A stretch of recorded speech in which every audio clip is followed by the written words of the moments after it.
What's up, guys? Welcome to Grease Lightning Reactions. We're here for the season preview for the summer of 2017 in anime, but I'm going to be doing it a little differently this time.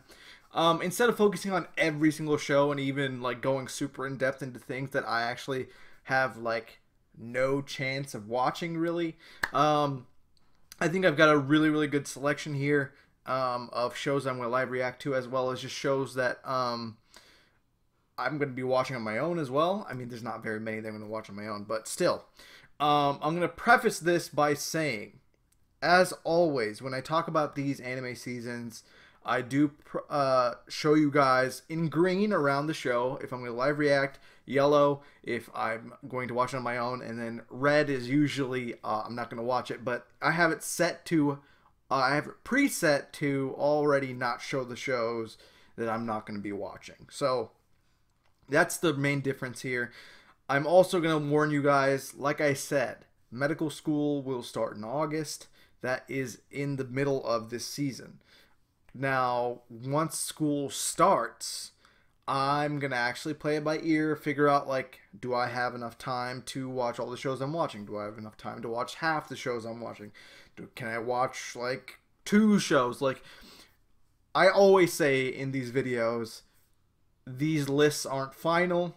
I will always be like previewing this stuff 2-3. Usually I give it 2-3 episodes most of the time, unless it's a really bad, like I'm so bored first episode, then I won't really give it too much of a chance. But this case, I'm telling you guys, once school starts, there's gonna be shows dropped most likely, and every time I say this and people are like, okay, cool, and then everyone complains about, oh, how could you drop this, how could you drop that, oh, this was doing good, why don't you do this, why don't you do that?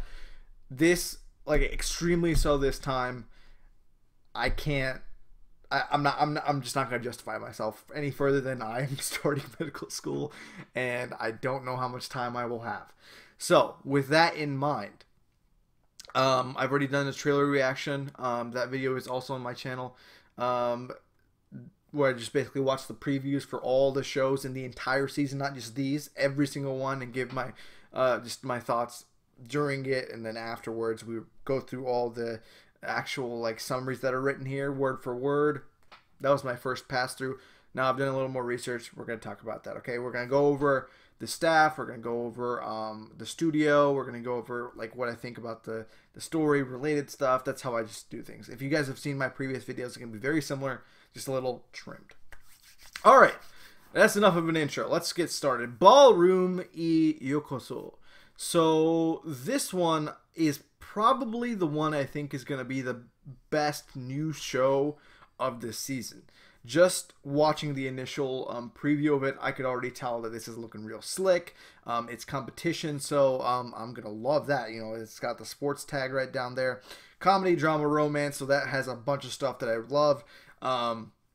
If you watch the preview, you'll notice that the characters look very similar to like Haikyuu, Durarara, Bakano, Batum, those shows. They have the same character designer. So immediately that art style is very different. I could tell right away. The music is by the same person that did Boku no Hero Academia and Haikyuu as well, and Death Parade. Fantastic music.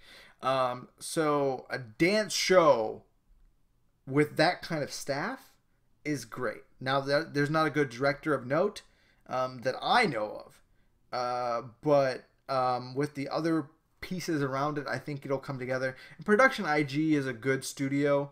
They did Haikyuu, they've done Kuroko no Basket, they've done Diamond no Ace. So these are all competitive shows that they've done, and these have had good basically like critical reception and all that stuff. But I probably should have started with what the show is about. So there's this guy, the middle guy right here, Fujita, this guy right here. So from what I gathered, I checked a few sources, but this guy's kind of like aimless in. So he's a middle schooler. He doesn't really know what he wants to do with himself. So yeah, he's looking for a purpose, and he has a chance encounter. Gets attacked by some guys, gets saved by this like military blonde looking dude. I'm assuming it's a military blonde looking dude in the trailer. And he ends up being like a ballroom dance instructor, and going there and starting to learn from him kind of helps him make up his mind in the direction that he wants to go. This guy right here, I believe, is the other motivation he has. That's this. I'm guessing the teenage dance prodigy that they're talking about. So yeah, competitive ballroom dancing. I watch dance competitions all the time. I love watching them. You know, I like even like casual shows like Dancing with the Stars. You know, it's just really cool. And then when you look at the animation, it looks so crisp. I like this feels like a slam dunk right from the get-go. So I have supreme confidence in this show, and we're starting off real good. It's only gonna go a little downhill from here. Not like super duper. I don't think this is the strongest of seasons, but it's also a season where we're gonna get a lot of new stuff and maybe latch on to new properties. So Ballroom, great start to the season. Next we have Fate Apocrypha. If you guys don't know already, I'm a huge Fate fan. I've watched Zero and the Unlimited Blade Works. I don't know if I should watch Stay Night yet because I'm hoping Ufotable does an adaptation of it. I'm waiting on Heaven's Feel. Fate Zero is one of my favorite shows of all time. So if you don't know what Fate basically is about, I'll let you know. I really highly recommend you guys watch Fate. Whether you want to start with how other people have started with Fate Stay Night, or you can do it how I did it, which was I started with Fate Zero, which is a standalone property. Then you can go into Unlimited Blade Works, and then if you want to, you can go into Fate Stay Night. It's basically a very generous. There's a lot of convoluted stuff in it, but it's explained, but explaining the minute details in this is going to be very difficult. But general overview, there's this one city of Fuki, where they host a Holy Grail war, and basically what happens is that there are 7 masters, 7 servants, I think it's 7, in which they come together and they wage war against each other, and the master and servant that win are granted a wish by the Holy Grail. And each of these servants have their own class. You know, you got Archer, you got Lancer, you got Berserker,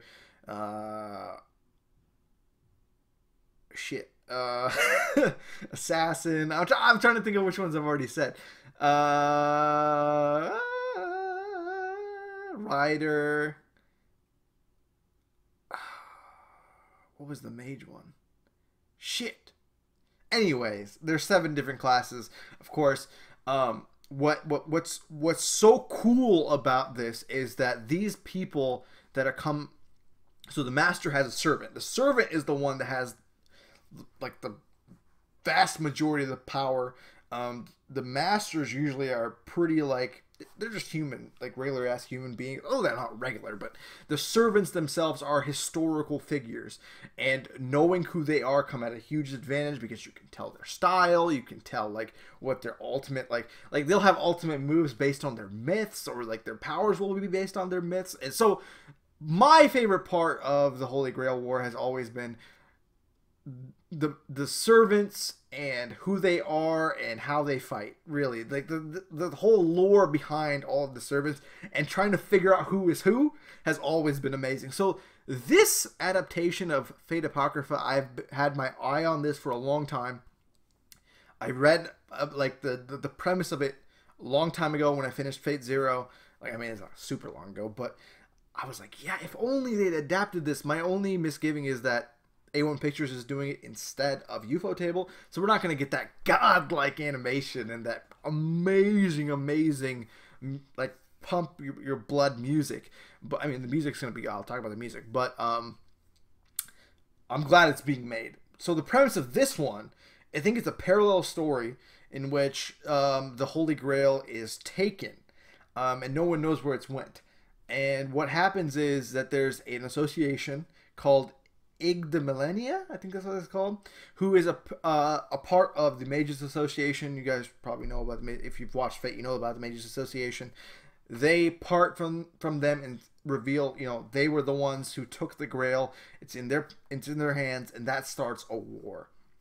Now, what happens is that each side ends up getting 7 servants. So it's 7v7, which is awesome, because that means that that both sides will have. There's going to be so many people to learn about, that's my favorite part. There's so many servants to learn about. So I'm hoping this is a longer adaptation. And I already know 2 people in this already. 3, I think. Because of when I looked it up earlier, just kind of like, oh, I wonder what kind of heroes. I didn't think he was ever going to get adapted. So, of course, I'm just going to say just one of them because it's really obvious, because they say it even in the trailer. This, if you watch Fate Zero, they even show this design. That's Jeanne d'Arc, right? Jeanne.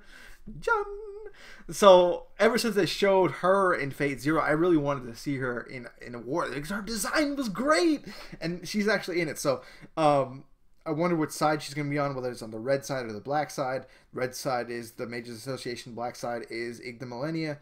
And I watched the trailer, and honestly, the trailer wasn't super exciting to me, because I feel like it's missing one thing really, and that was like the big thing in Fate, as well as the servants in the background, is the banter and the ideals versus ideals of the masters. So I hope that the actual people in the association, as well as the Igdamillennia family, both like are part of the war, and it's not really just servant the whole time.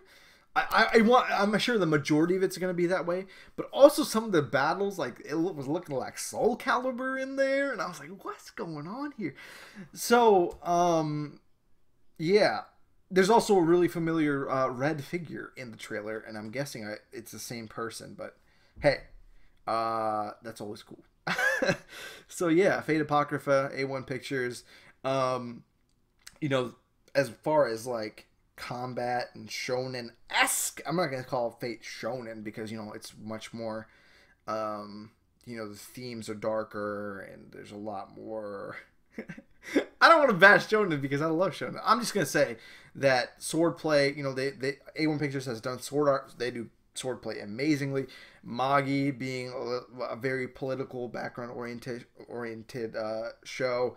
Of course, the freaking the writer of that did most of the work on this stuff. But Seven Deadly Sins, this is a good studio. I just wonder how they're gonna do Fate. But if Studio Dean can do it, I'm sure A1 Pictures can do it. I don't know. That's my thought here. The director doesn't seem like he's done much, so that's a bit of a concern. And then the music is the same person that did Your Lie in April, Iron Blooded Orphans, and Scum's Wish. So Iron Blooded Orphans and Your Lie in April, at least those two, I know for sure, had really good music. Now, if it's going to be fitting with the themes and stuff like that, we'll see. All right. Okay, Kakegurui. This is a show that is very, very intriguing to me. Probably my second or third most interested show, because of the premise, obviously, as far as new shows. So this is about a school for the privileged, the wealthiest of the wealthy.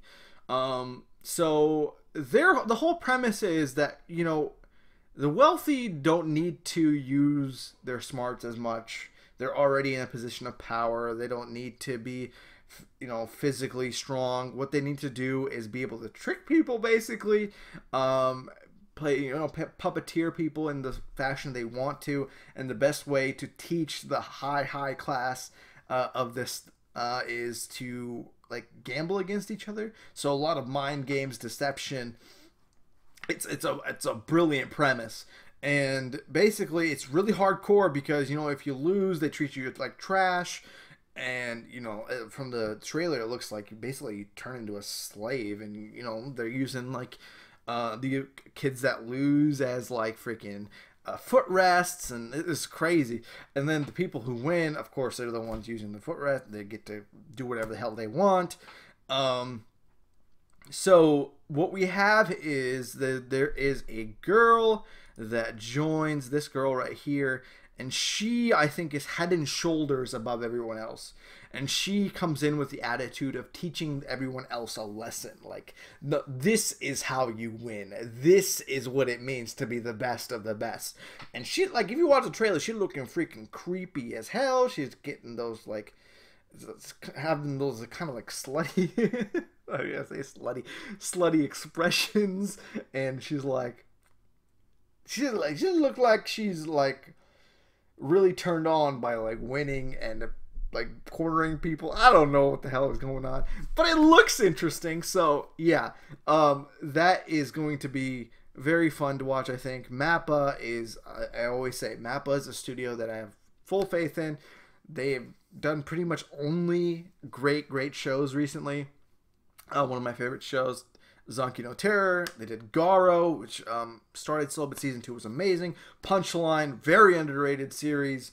And I think they help on Kids on the Slope, or they made Kids on the Slope.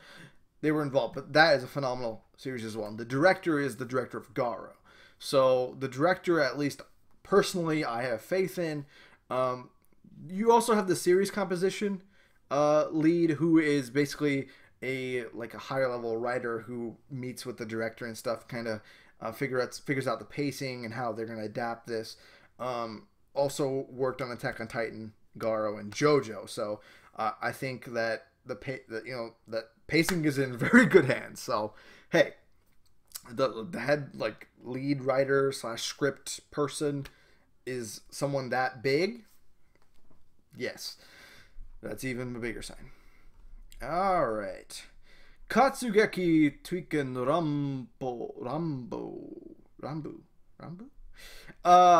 This is something that this property is something I've actually known about. There's a few YouTubers that I follow around that play this game, this mobile game. I think this is based on a mobile game. Basically, the gist of it is sword boys. Pretty sword boys. So you're like, okay, why are you watching this? One word. UFO Table. I'm watching it because of UFO Table. I always watch UFO Table productions because orgasms, you know? You got the Fate series, the God Eater adaptation. Oh, man, it looks so good. And then the Tales adaptation was so good. I can't believe how good the Tales adaptation was. So, I have a pretty good faith that at bare minimum, this is going to be one of the nicest looking shows that we'll see. Probably going to have the best combat out of everything this entire season. It's going to be hype. There's a chance that I may end up watching this on my own if the story itself ends up not being that great. But with that being said, it's about revisionist history, basically. A very, very important era in Japan is the shogunate era. So in this show, there's the people that are for the regime and there's people against the regime. And this is a pivotal turning point in history. And what is happening is there's people trying to interfere with this from the future, sending people back, trying to change what is happening, and that's not going to be good. So there are these two swordsmen that are sent to the past to prevent that from happening. And they are, like I said, sword boys. They are swords turned into humans. And they're going to face, I'm guessing historically, very famous figures in combat and going to fight the revisionists? I don't know. But, yeah. I mean, UFO Table, Fate, Tail, Karno, Kyokai, they're my favorite studio, so I have to watch everything they make. Also, the one behind this, the creator of the actual, I guess, the lore and all that stuff is Nitro Plus. the visual novel company who did Steins Gate. So maybe, hey, maybe the story's gonna be great. I don't know.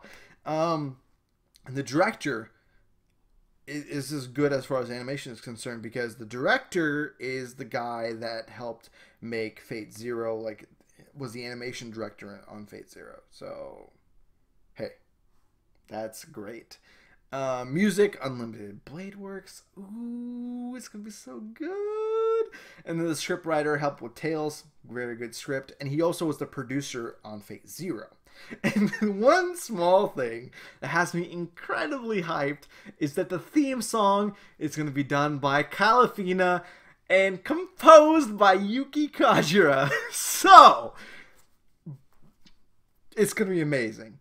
It's going to be amazing. Calafina did my favorite, like, Fate Zero openings. It's like, oh my god, that group is just too good. And Yuki Kajira, top 3, like, composer of all time, so... Can't go wrong there.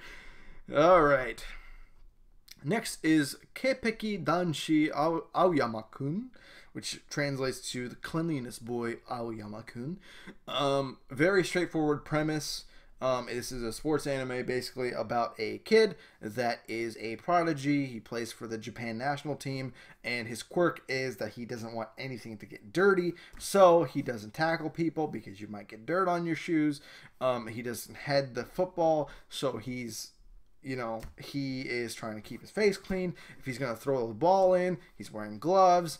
If the captain throws the ball at him to put away, he'll dodge out of the way. All this shit. So it's going to be a funny show, I think. And it's a sports anime, so I have to give it a shot. But, Studio Hibari also worked on Major. They did Major, so very, very highly regarded baseball anime. So as far as studio pedigree is concerned, that does seem to be something to take heart in. They did a show that was loved by so many people. So hey, maybe they'll do a great job on this as well. The rest of the staff didn't jump out to me at all. I didn't really recognize any of their works, so that's something. Okay, Koi to Uso by Leadin Films. My romance anime of the season. Some of you guys probably watched my Tsuki ga Kirei video. Very, very straightforward, very innocent middle school romance, and I loved it. I haven't seen the final episode, but I've been loving it so far. So I wanted something to replace it with, and this looks like something that has promise. Even what the story itself is interesting. You have a future where basically the government selects who you're going to marry, and this happens at the age of 16. So I think of like psychopaths. So you go to school, you go through university, and then the Sybil system chooses your occupation of choice, and based on your aptitude and stuff like that. So with the government choosing your marriage partner, that's kind of crazy. You have this kid right here. I don't know if this is a love triangle or what, but like, look at this. In the trailer, I think he's with both girls. I don't get it, but he's 15, about to turn 16, and he's obviously rebelling against the system, and that's basically what this is about. So as far as romance premises go, I think this is a really good one to start with. Very solid foundation. I'll be interested to see which areas they take it to, with like relationships and stuff being like pretty much like limited and forbidden from an early age. They're not going to know anything much about romance, so it'll be interesting to see how much they know and what steps they have to take, or where their curiosity takes them. I think in the trailer it takes them pretty far, but Leadin Films. Nothing that I saw that is really romance related, which is weird. Except one. They did Yamada-kun, which was like a body swapping romance something. So hey, they did something. I don't know if it was any good, but the director is the same director. But Leadin Films also did Arslan Senki, which was a really great show, and Terraform Mars. Say what you will, that was an entertaining show too. So, hey. Music, same one as Fate Apocrypha, so there, but Orphans, July and April. Same musical director there. Alright, Maiden Abyss. This is a show that I actually added to my reaction list. After doing some more research, the manga seems to have pretty good reception. And when I rewatched the trailer and stuff, even before I started watching the trailer, I wasn't really high on this, just looking at this little picture here. But when I watched the trailer, you saw my reaction, like, okay, this actually looks really interesting. So the premise of this show is that there is the Abyss, a huge system of caves, in one location. Like, it looks like a straight down, like you would think of the Abyss. It's a huge cave system, and it's the only place that no one's pretty much mapped or knows where it leads. It seems to be never ending, the Abyss. And there are these kids that want to be explorers. They want to be cave explorers. And they come upon a robot, basically, in the caves. And I'm going to be interested to see what the point of the robot is. Like, does he know about the Abyss or what?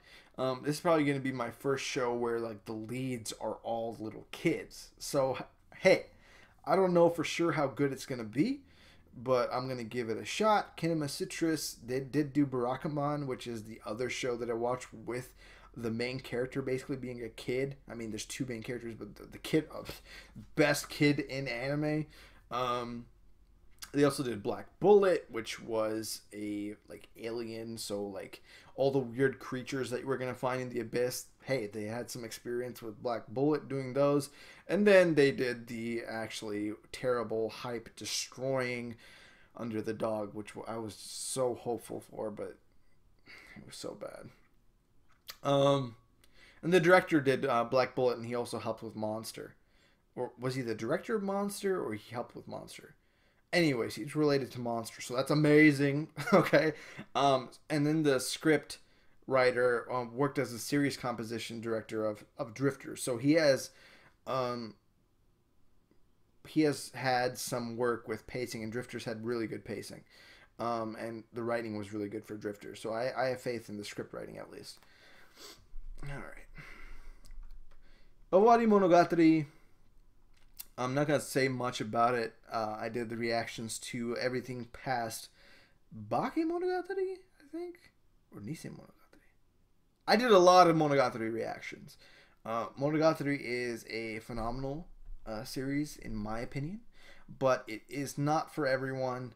You're going to just have to watch it for yourself. It's very different. Like, the way the show is, like, framed, like how it's presented in general is really unique. And it's one of those stories which is told completely out of order, from, like, it's released out of order. And I think it's written out of order too, right?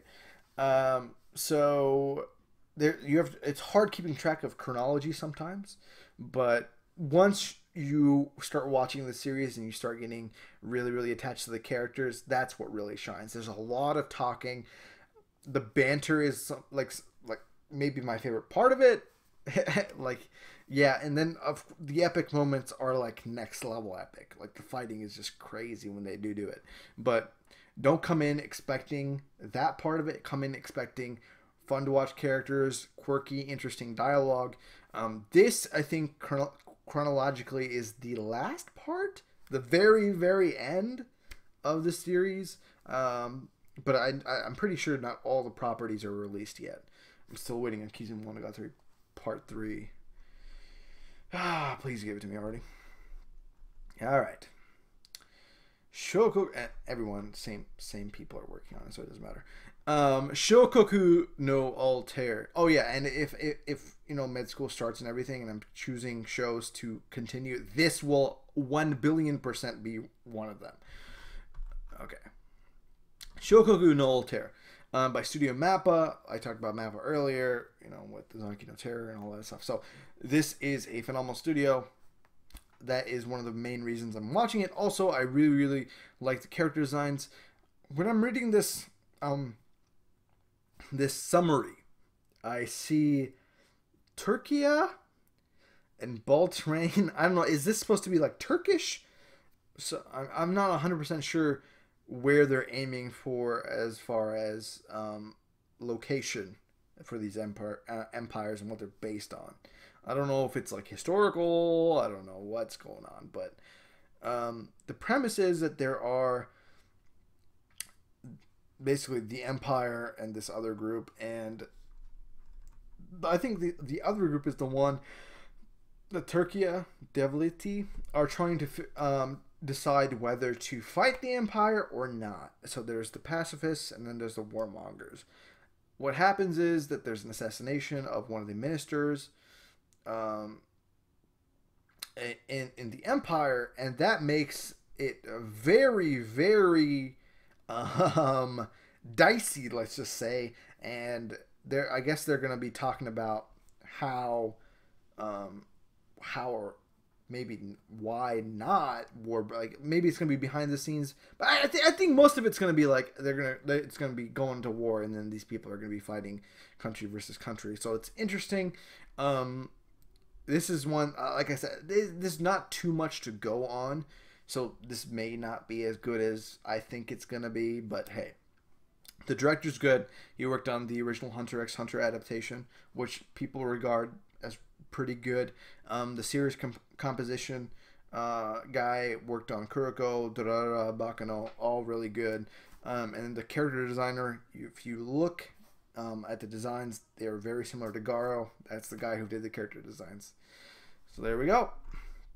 All right, the first show, and the only show this season so far that I'm just going to see what it's about. Maybe it's going to be good, maybe it's not. JC Staff, always really, really good as far as solid adaptations are. Amanchu, they did Flying Witch, was I didn't finish, but when I was watching it, I had a great time. Food Wars, you know, the consistency is JC Staff's game. So, but I think this is going to be good at worst. So, the premise is interesting. It's a couple of guys that are from the Vatican, obviously, who are sent on investigations to find out the truth to some reports of miracles. The trailer kind of turned me off. I don't know. It just gave me a weird feeling when I watched that trailer, because it kind of seemed to more point to a battle-esque focus, an exorcism focus with demons and stuff, when I thought it would actually be investigating like miracles. But maybe the miracles are by demons. I don't know. It still seems interesting. The director did Food Wars, so I love that director. Hey, season 3 Food Wars coming soon in the fall. And series composition was done by the person who did the script for Paprika and the screenplay. I haven't watched Paprika, but it is highly regarded. So, hey, those of you guys that have, that's the guy who's putting the scripts and piecing everything together. That should be good. All right, and then we'll just quickly go through. You know, I'm continuing to watch Boku no Hero Academia, Shingeki no Bahamut, movies that I find interesting, but I probably won't end up watching. Digimon, still haven't seen the first one. Fate Khalid Liner, I saw one scene from this trailer, and Shiro looked really badass, and I'm not a huge Shiro fan, but hey, I've heard that the Fate Khalid series is actually pretty good. I always thought it was like little girl pandering, but look, this is Kiritsugu. It has Kide, man. Oh, people, let me just tell you one thing. When you watch my Fate reactions, you're probably gonna disagree with me, just because I'm that guy whose favorite character in Fate Zero was Kiri. My favorite character in Fate Stay Night was Gilgamesh. So I wanted them to. I mean, I love, like, Kiritsugu and Kide were really close, and Gilgamesh is in there too. So those three were my favorites in Zero. But Gilgamesh, Assassin, and I guess you could put Archer in there as well. I mean, Lancer. Holy shit, I forgot about Lancer. So when I'm rooting for the villains, it really turns off people. I don't know why. I'm like, come on, I just love these characters so much. I like really good villains, guys that you like really irk the main character, especially if I don't like the main character that much. Like Shiro, I know that I think he gets better over time, but I would much rather like Gilgamesh. That's what I'm saying. I'll be interested to see if I've been starting to turn around on Shiro a little bit. I'll be interested to see if the Fate Stay Night films change my mind at all. But yeah, I'm just letting you guys know straight up. If you watch my Fate Apocrypha and I end up like rooting for the villains and everybody goes, oh, why are you rooting for the villains? Okay, it's just what I do sometimes. Okay, if my heart's like, damn, I love watching this guy, I'm gonna root for him. That's what happens sometimes.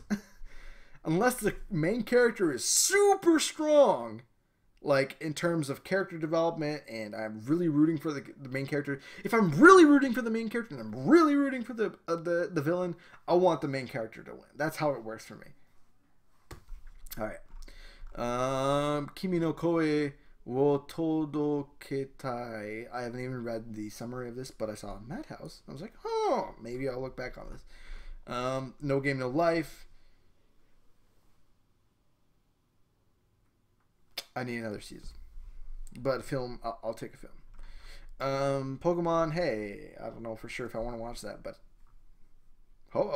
it tells you that, you know, Satoshi, Ash Satoshi, it always throws me off. Yeah, Ho-Oh being in the first series has always been so weird, hasn't it? Yeah, Bungo Stray Dogs season 2 OVA. I'll probably end up doing a live reaction to that. Karada Sagashi. I don't know why I did this one. Asuka and her friends have to search the school to find the eight body parts of a girl that appeared before her. If she fails, the red being will kill another. Oh yeah, that premise looked interesting. Saw production IG, and I was gonna say that this picture looks real cool. So hey, I'll probably watch this one if and when I catch up to Gundam Unicorn, and of course Konosuba. So there you go. That's what we got. We got 1, 2, 3, 4, 5, 6, 7, 8, 9, 10, 11, One Piece, 12.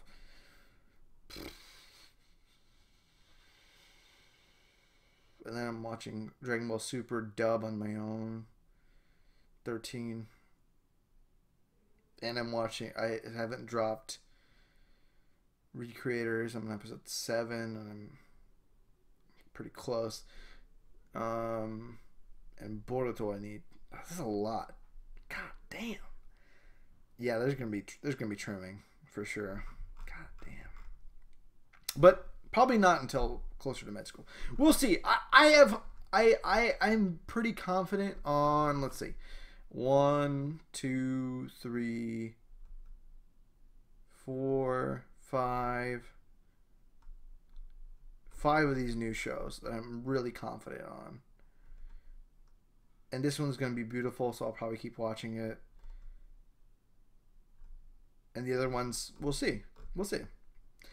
All right, that's going to do it. What do you guys think? Is there anything that I'm leaving off? I can show you guys.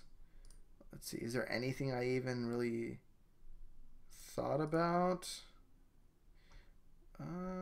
Otherwise, no. This one could be funny. Till it's like an edgy show.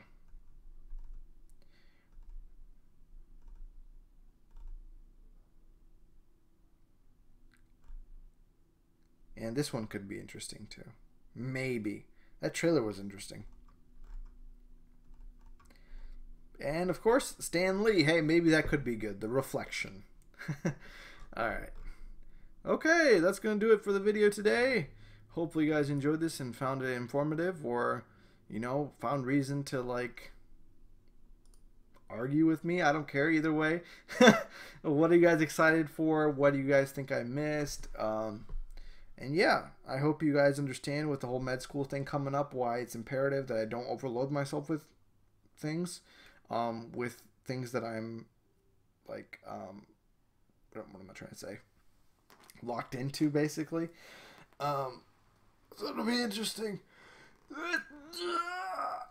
Alright, guys.